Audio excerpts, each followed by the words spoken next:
آپ کیسے ہو؟ آپ سب ہوپ سو گائز اور آج ہوئیں گے absolutely great and fine. We are back again with a new action video and آج کی ویڈیو کا ٹائٹل ہے Why Prophet Yusuf was buried in between river Nile کہ نیل ندی کے کنارے ان کو کیوں جلایا گیا تھا ہے نا. تو مطلب کیا ہے اس واقعے میں سے ہم نے سنا ہے کہ اسلام میں دفناتے ہیں ہے نا. کیا ورڈ یوز کرتے ہیں دفنانے میں؟ دماغ میں نہیں آ رہا اب. دفناتے ہیں نا، دفناتے ہی ہیں. تو یہاں پہ ان کو بیچ میں کیوں جلایا گیا؟ بریڈ تو جلانا ہی ہوتا ہے نا، جلایا گیا ایسا کیا ہے؟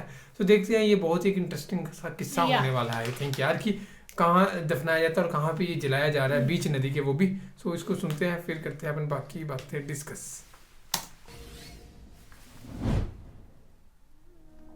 حضرت یوسف علیہ السلام اللہ کے بہت ہی نیک اور برگزیدہ بندے تھے.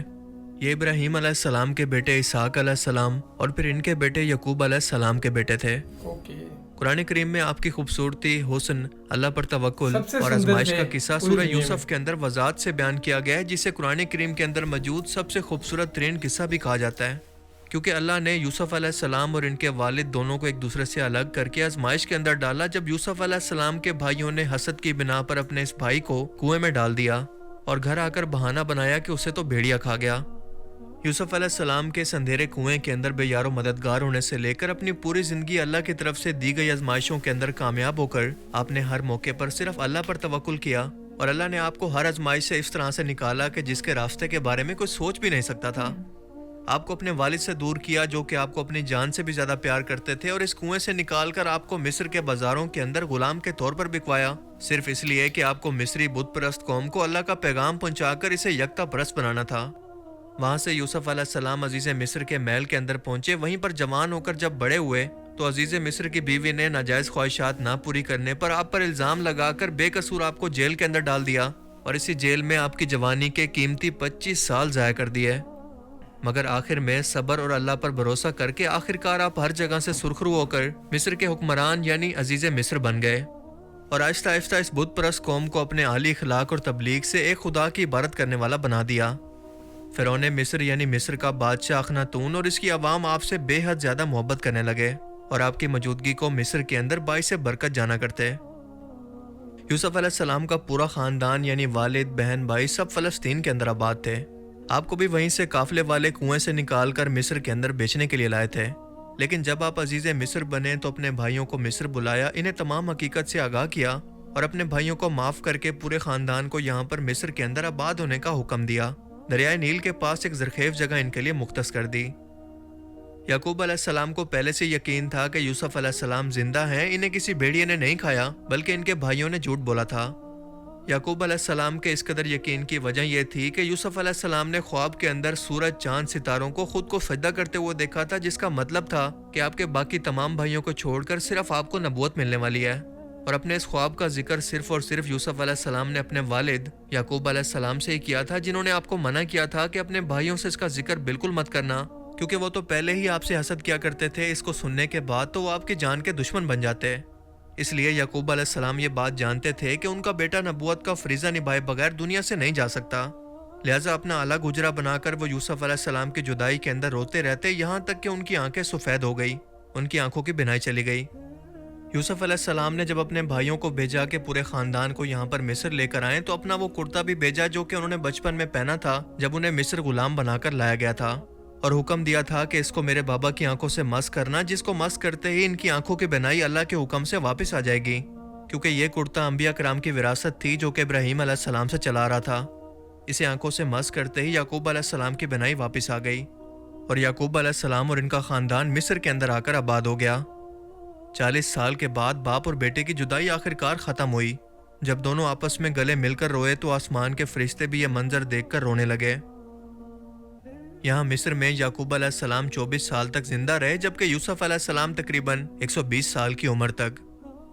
اپنی وفات سے پہلے یعقوب علیہ السلام نے یہ وصیت کی تھی کہ میری قبر کو وہیں پر بنانا جہاں پر میرے دادا ابراہیم علیہ السلام اور میرے والد اسحاق علیہ السلام مدفون ہیں، یعنی فلسطین میں. لہٰذا ان کی وصیت کے مطابق بالکل ایسے ہی کیا گیا.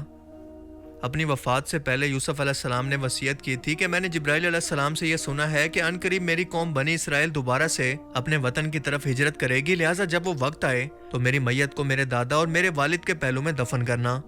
آپ نے اپنی قوم کے بڑے لوگوں سے باقاعدہ اس کا وعدہ لیا تھا.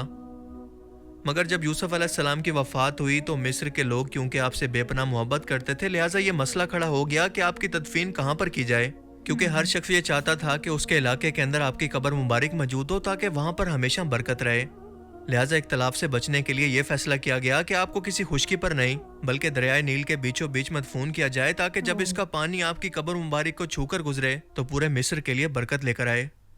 لہٰذا سنگ مرمر کا تابوت بنا کر آپ کو نیل کے بیچوں بیچ ایک تہہ خانے کی جگہ پر مدفون کر دیا گیا جس کے اوپر سے دریائے نیل کا پانی گزرتا۔ وقت گزرتا گیا، بادشاہتیں بدلتی گئی، مصر کے کئی فرعون آئے اور گزر گئے، 400 سال کا وقت گزر گیا۔ پھر ایک ایسا فرعون آیا جس نے خدائی کا دعویٰ کیا اور بنی اسرائیل قوم پر ظلم و بربریت کے پہاڑ توڑ دیے۔ لہٰذا اللہ نے اس بنی اسرائیل قوم کو نجات دینے کے لیے انہی کے درمیان میں موسیٰ علیہ السلام کو پیدا کیا، جنہوں نے اپنی قوم بنی اسرائیل کو فرعون کے ظلم سے نجات دلوائی اور یہ سمندر میں اپنی فوج سمیت ڈوب کر مر گیا۔ موسیٰ علیہ السلام اپنی قوم بنی اسرائیل کے ساتھ لاکھوں کی آبادی لے کر فلسطین کی طرف نکلے، لیکن ہر بار راستہ بھول جاتے، بار بار یہی ہوتا رہا۔ لہٰذا اب کی بار بنی اسرائیل کے بڑے لوگ آپس میں مل کر بیٹھے اور سوچنے لگے کہ ایسی کیا وجہ ہیں جو کہ ہمیں آگے بڑھنے سے روک رہی ہے۔ یہاں تک کہ جبرائیل علیہ السلام نازل ہوئے اور موسیٰ علیہ السلام سے کہنے لگے کہ اپنے جد یوسف علیہ السلام کی وصیت کو پورا کرو، ان کے جسم کو مصر سے اپنے ساتھ لے جا کر وہیں پر ان کی تدفین کرو۔ موسیٰ علیہ السلام نے اپنی قوم سے پوچھا کہ تم میں سے کوئی ہے جو کہ ان کی قبر کی نشاندہی کر دے، مگر سوائے ایک بڑھیا کے وہ جگہ کسی کو بھی معلوم نہیں تھی۔ لیکن اس بڑھیا کی ایک شرط تھی کہ میں صرف موسیٰ علیہ السلام کو ہی بتاؤں گی، اور وہ بھی ایک شرط پر۔ اور اس بڑھیا کا واقعہ بہت ہی دلچسپ ہے جس کا ذکر رسول اللہ صلی اللہ علیہ وآلہ وسلم نے بھی فرمایا تھا۔ ایک روز آپ صلی اللہ علیہ وآلہ وسلم کی ایک بدھو شخص نے دعوت کی، آپ وہاں پر تشریف لے گئے اور اس کی مہمان نوازی سے اس قدر خوش ہوئے کہ فرمانے لگے کہ اے شخص مانگو، کیا مانگتے ہو؟ اس بدھو شخص نے کہا کہ اے اللہ کے رسول، صرف ایک اونٹ اور بس ایک بکری چاہیے۔ آپ صلی اللہ علیہ وآلہ وسلم نے یہ سن کر فرمایا کہ بس اتنا ہی؟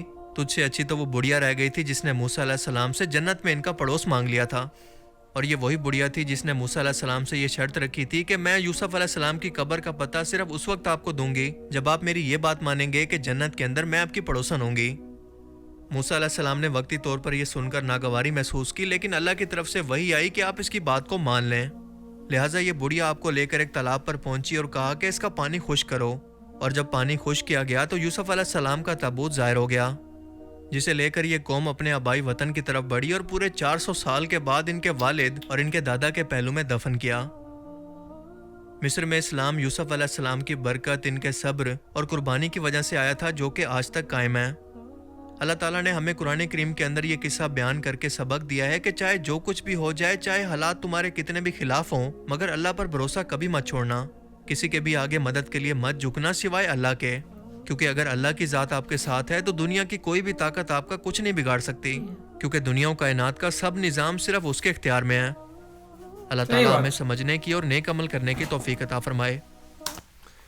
یہ تھا واقعہ، بہت صحیح واقعہ اور بہت انٹرسٹ سا بن گیا تھا اس چیز میں، پتہ نہیں کیا ہے نا شروع سے ہی۔ تو یہ تھا ریزن کہ ان کے آنے سے برکت بہت زیادہ ہوتی تھی، جس جگہ پہ جاتے تھے تو مصر والے نے ان کو نیل ندی کے بیچ میں ہی رکھا تاکہ جو ہے ان کی برکت جو ہے ان کے مصر میں رہے ہمیشہ۔ اور یہ تھوڑے تھوڑے بیچ میں ہم نے واقعے سنے تھے کہ جو ان کے بھائی تھے انہوں نے ان کو کنویں میں پھینک دیا تھا، یہ چیز ہم نے سنی تھی نا۔